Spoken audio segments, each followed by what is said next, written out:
इयत्ता 5वी विषय परिसर अभ्यास भाग 1 पाठ 3 पृथ्वी आणि जीवसृष्टी स्वाध्याय. प्रश्न पहिला, काय करावे बरे? उन्हात फिरले की त्वचेवर चट्टे पडतात. उत्तर, उन्हातल्या दाहक व घातक किरणांनी आपली त्वचा भाजल्यासारखी होते. हे होऊ नये म्हणून शक्यतो कडक उन्हात फिरू नये. बाहेर जाणे आवश्यकच असेल तर छत्री घ्यावी. हातपाय झाकले जातील असे सुती कपडे वापरावेत. सनस्क्रीन मलम लावावे. चेहऱ्याचे रुमाल बांधून संरक्षण करावे. घरी परतल्यावर गार पाण्याचे हबके मारावेत. त्यामुळे त्वचेचे तापमान खाली उतरायला मदत होईल. प्रश्न दुसरा, जरा डोके चालवा. सूक्ष्मजीव महत्त्वाचे का आहेत? उत्तर, पृथ्वीतलावरच्या प्रत्येक आवरणात सूक्ष्मजीव आहेत. हे सूक्ष्मजीव अनेक कार्य करत असतात. अन्नसाखळीतही त्यांची जागा आहे. अन्नसाखळीतही त्यांची महत्त्वाची जागा आहे. वनस्पतींच्या व प्राण्यांच्या मृत अवशेषांपासून सूक्ष्मजीव पुन्हा माती व क्षार बनवतात.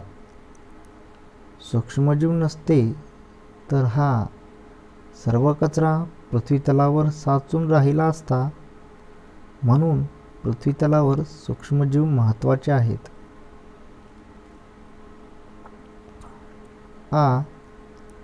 समुद्रातून मिळणारे अन्न यावर विचार करा, माहिती मिळवा आणि 10 ओळी लिहा. उत्तर,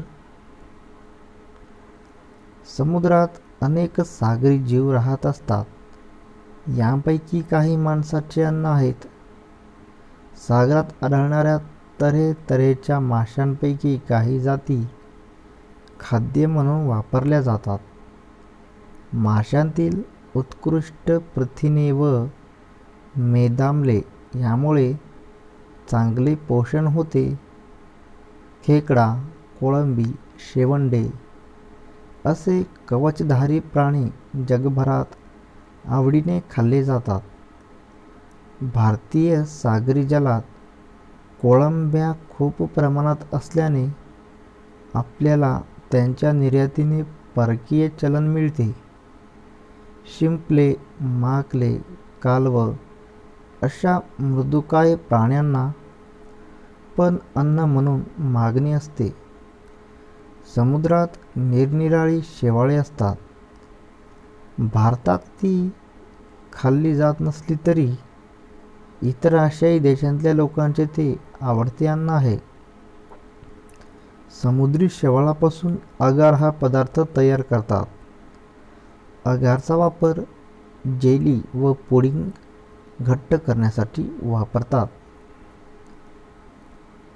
प्रश्न तिसरा, खालील प्रश्नांची उत्तरे लिहा.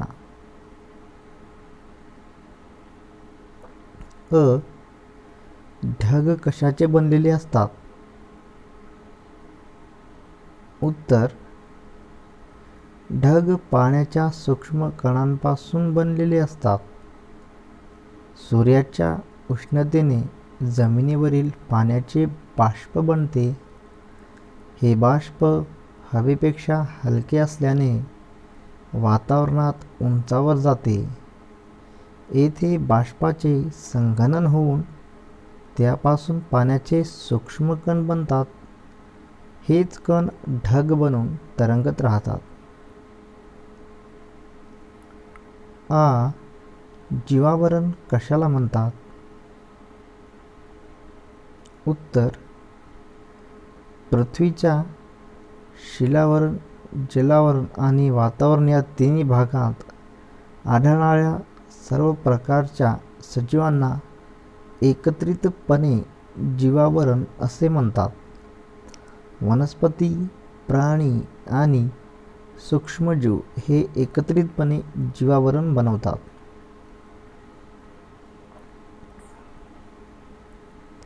ई.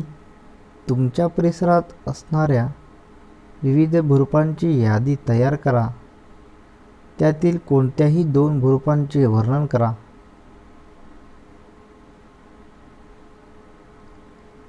तर याचं उदाहरणादाखल उत्तर असेल. तुम्ही तुमच्या पद्धतीने उत्तर लिहू शकता. तर याचं उदाहरणादाखल उत्तर आहे, माझ्या परिसरात छोटी टेकडी आणि मैदान आहे. दूरवर पर्वताच्या रांगा दिसतात. या पर्वतांच्या मध्ये दऱ्या व खिंडी आहेत. भूरूपांची यादी: टेकडी, पर्वत, मैदान, दरी, खिंड. 1. टेकडी. टेकडी म्हणजे छोट्या उंचीचा डोंगर. टेकडीवरची जमीन उतरती असते. टेकडीवर सहज चढून जाता येते. टेकडीवर झाडे लावून तेथील मातीची धूप थांबवता येते. 2. मैदान. मैदान हा जमिनीचा सपाट भाग आहे. येथे अधेमध्ये उंचवटा नसल्याने सरळ सपाट भाग खेळण्यासाठी वापरता येतो. मैदानाच्या सभोवताली झाडे आहेत. आम्ही मैदानाचा वापर फिरायला जाण्यासाठी व खेळण्यासाठी करतो.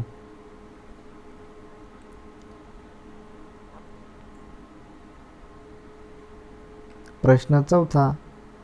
पुढील 2 वाक्यांतील भूरूपदर्शक शब्दांना अधोरेखित करा. आमींचे घर डोंगराच्या पायथ्याशी आहे. आ. रिया पठारी भागात राहते. आमींचे घर डोंगराच्या पायथ्याशी आहे या वाक्यात आहेत भूरूपदर्शक शब्द डोंगराच्या पायथ्याशी. आ.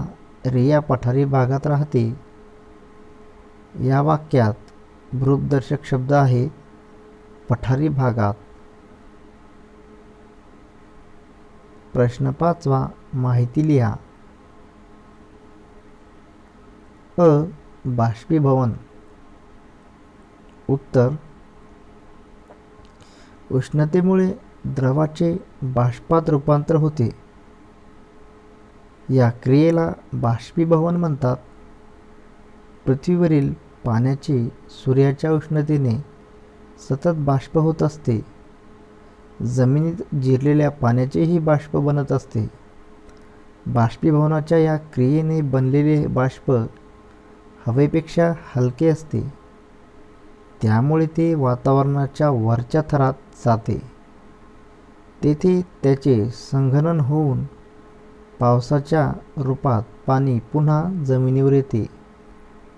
बाष्पीभवनामुळे अशा रीतीने पर्जन्य येणे आणि जलचक्र सतत चालू राहणे या 2 महत्त्वाच्या प्रक्रिया घडतात.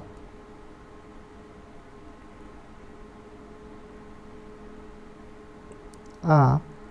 संघनन. उत्तर: संघनन म्हणजे बाष्प थंड होऊन त्याचे द्रवात रूपांतरण होण्याची क्रिया. निसर्गात संघननाच्या क्रियेमुळे पाऊस पडतो. उंचावर पोहोचलेल्या बाष्पाचे संघनन होऊन त्यापासून पाण्याचे सूक्ष्म कण तयार होतात. याचपासून ढग बनतात आणि मग पाऊस येतो. ई. जलचक्र. उत्तर: पाण्याचा प्रवास एखाद्या चक्राप्रमाणे अखंड चालू राहतो. यास जलचक्र असे म्हणतात. सूर्याच्या उष्णतेने जमिनीवरच्या पाण्याचे सतत बाष्प होत असते. हे बाष्प हवेपेक्षा हलके असते. त्यामुळे ते वातावरणाच्या वरच्या उंच थरात जाते. उंचीवरच्या कमी तापमानामुळे बाष्प थंड होऊन त्याचे संघनन होते. या बाष्पापासून पाण्याचे सूक्ष्म कण बनतात. हे लहान कण ढगांच्या रूपात आकाशात तरंगत राहतात. सूक्ष्म कणांचे मोठे व जड थेंब बनून पावसाच्या रूपात पुन्हा जमिनीवर येतात. पावसाचे पाणी निरनिराळ्या जलाशयात येऊन मिसळते. हिमाच्छादित प्रदेशातला बर्फ सूर्याच्या उष्णतेने वितळतो व त्याचेही पाणी बनते. जमिनीवरचे सर्व पाणी कालांतराने समुद्रात जाऊन मिळते. अशा रीतीने पाणी चक्राकार प्रवास करीत असते. प्रश्न 6. कोणतीही 2 उदाहरणे लिहा. हवामानाशी संबंध असलेल्या घडामोडी.